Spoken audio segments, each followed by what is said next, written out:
Lieberman. Senator Lieberman, thanks for being with us this morning. Good morning, Koki. Good to be with you. With the race this close, you've had surrogates out this week saying that George Bush is not up to the job of president. And I just want to ask you directly, do you think George Bush is up to the job as president?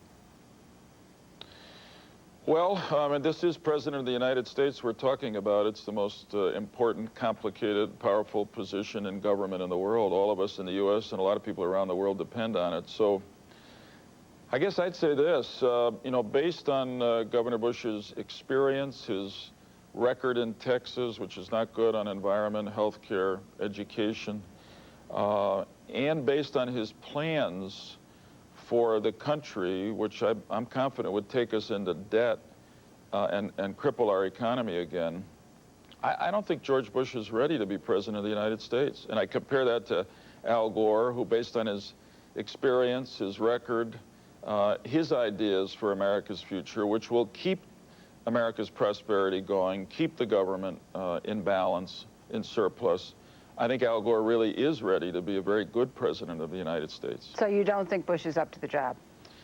Well, I'm saying ready. I mean, I don't want to talk about personal competence, but when you compare the experience here, not only Al Gore's 8 years as vice president, in which I think anybody fair-minded would say he's been the most effective vice president in the history of the country. What about the question of personal competence, though? As I say, your surrogates are certainly making that case. Well, I prefer to say that I don't think Governor Bush is ready, based on his experience, his record, and particularly his proposals in this campaign, to be the kind of president that the American people need at this point in our history. And what am I talking about, his proposals? I honestly believe, and the American Academy of Actuaries said it this week, that his proposals way overspend the projected surplus. They take us back into deficits, raise interest rates, drop the stock market, raise unemployment. I mean, this idea that he had that we'd pull our troops out of the Balkans will break the NATO alliance, our alliance with our European allies, which not only won the Cold War, but remains our most important alliance in the world, which is important to us all around the world. They share our burden all around the world. Senator, you've spent some time this week saying that Ralph Nader is a problem in this campaign, and a vote for Nader is the same thing as a vote for Bush. However, he says the same thing about some of your proposals. Let me quote from an open letter that Ralph Nader sent to you on October 9th, where he said, "Your voting record and position on a number of issues have been among the most corporatist and anti-consumer as any Democrat in the Senate, often differing from your views shared by Vice President Gore and most Senate Democrats." He says you sided with the insurance, securities, and pharmaceutical industries against consumers. Well, Ralph and I are old friends. May not sound it in that letter, but he's from Connecticut, and I have a lot of respect for a lot of the things that he's done in his life. Look, I'm an independent Democrat. I've always believed that you got to try to build bridges and make alliances and keep growth going, because the most important thing we can do is to help people get jobs. And government doesn't create jobs. Businesses do. Private sector does. Government can create the environment for the private sector to flourish, as we've done over the last 8 years, by balancing the budget, by investing in education, by investing in science and technology. So, no, I don't know what to say about Ralph's comment, except the occasions when I've worked with business, I have no hesitancy about it. I think that that's the way we create growth and wealth and growth in the stock market. I will say that Ralph is a factor in this election, and it's obviously going to be an extremely close election. And I just appeal to those who are thinking about voting for Ralph Nader to think about the issues that matter to you, like environmental protection and consumer protection and choice, a woman's right to choose. Well, Senator, I'm glad you brought that up, because you say you're an independent-minded Democrat. And the question of the Supreme Court has been one that has been an issue in this campaign.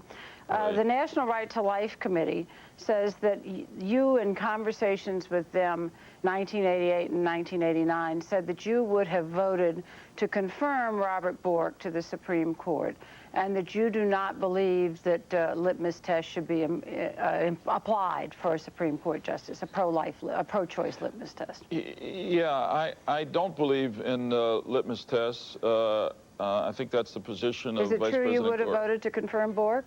You know, I don't honestly remember saying that, but I will tell you this, and of course I wasn't in the Senate then, but Bob Bork was a neighbor of mine in New Haven. He was my law school professor. I have tremendous regard for him, and I might well have voted for him, but I'd have to go back and look at it just based on his merits, and I think that's what it means not to have a litmus test. And I think this is actually a very important issue for the American voters to think about, because I do think that there's some danger that so many of the rights that are cherished by the American people may be in jeopardy and affected on the line, depending on who fills vacancies on the Supreme Court. And I have much more confidence that Al Gore will choose people of real merit without a bias for the Supreme Court. Of course, the Senate will be in the position of confirming. And, right. And you have chosen to stay in the Senate race in Connecticut. The deadline for you to get out was Friday. There are those who think that you could make the difference, that the Senate is that close, that the Republicans could have the effect of winning the Senate because you've decided to stay in this race. Why is that any different from Ralph Nader throwing the election to George Bush, for you to throw the election to the Republicans? Well, I sure hope that doesn't happen, and I can tell you that, you know, in my daily prayers, I definitely pray for the election of 51, at least, Democratic senators.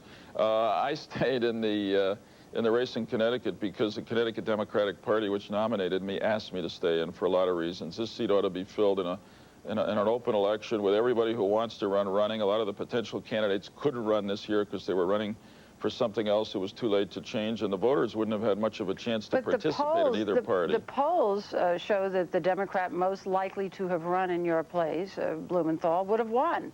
Why not let him run and make it certain?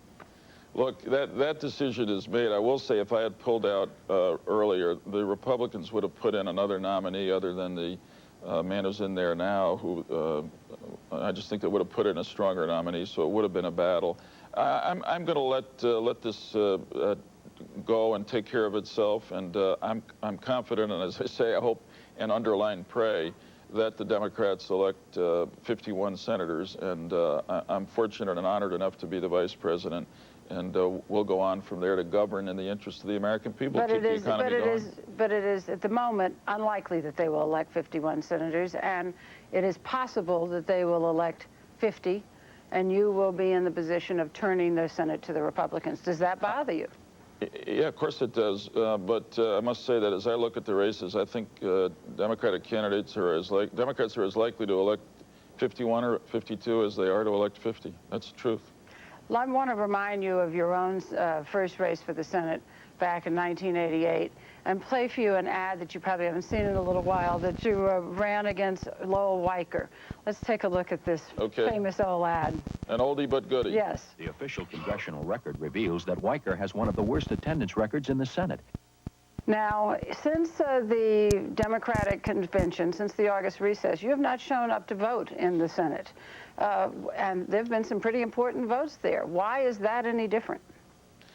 Well, here's the difference, and believe me, this has been one of the harder parts of running this extraordinary honor Al Gore has given me to run for vice president, because I worked very hard to keep my attendance record just about at 100% over the last 11 and a half years. Here's the difference, and I don't want to rerun the 88 campaign, particularly since Lowell Weicker and I have become at least acquaintances since then. But the point that I was making there is not just that Lowell missed votes, but in that time he missed some votes to collect honoraria for speeches that he had made. But there's senators running for re-election, Senator, who have shown up for those votes, and you haven't. Have you just thought they weren't important?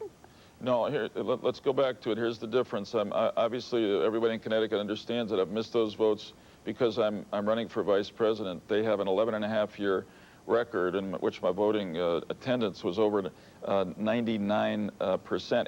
Every senator who has run for office, John McCain earlier this year, Bob Dole a few years ago, the voting record unfortunately goes down, and that's just part of the responsibility Bob Dole decided he needed accept. to pull out of the Senate as a result of it. Let me just ask you one other thing, which is that Bill Clinton is out in the churches this morning and on the stump this week. Will he help or hurt? You were the most critical person of Clinton. Do you think that he turns off some voters? I think the president will help, and I appreciate that he's out there, but I think the fact is that Bill Clinton's name is not on the ballot. The people are going to be voting for Al Gore and me or George Bush and Dick Cheney, and that's why Al and I feel the personal responsibilities to make the case that we're the ones who can keep America's prosperity going, that we better reflect the values of America's families, that we're going to keep the budget in balance and in surplus, and those are the issues, and it's up to us to prove that. Also, that Al is just plain much more experienced and has a record that's stronger than Governor Bush's on the things that matter to the American people, and therefore he in his own right, as he said, he's his own man, will be a much better president. Okay, thank you very much. Thanks for being with us, Thanks, Senator Cokie. Lieberman. Good day. When we come back.